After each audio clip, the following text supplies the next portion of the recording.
Hello and welcome to the Tomyn Tech Tip, where you can get quick tech tips in 3 minutes or less. Today's tech tip is on the PDF annotation tool in Snap and Read. So I'm going to show you how to use that. The great thing about this is it's already installed on teacher devices and student devices, so there's nothing to install. To get to Snap and Read, you need to go up and find the extension. So it could be on your toolbar like up here, or you could click on this little puzzle piece, scroll down and find it. And then I recommend clicking the little pin so it's always active and you can always see it here.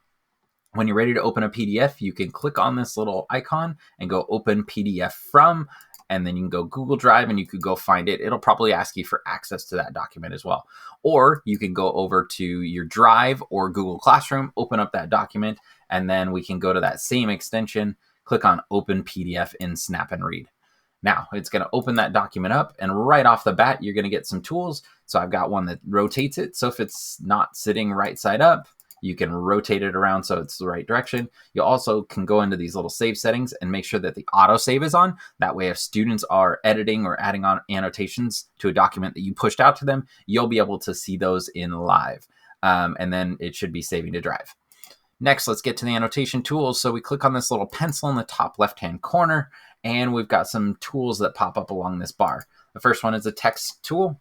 It's got all the typical text features that you would look for, so font and size and color and all that stuff. The next one is a highlighter tool. This highlighter tool only works for documents, PDFs that were created from documents. So since this document I'm working on right here was scanned in, I cannot use this tool.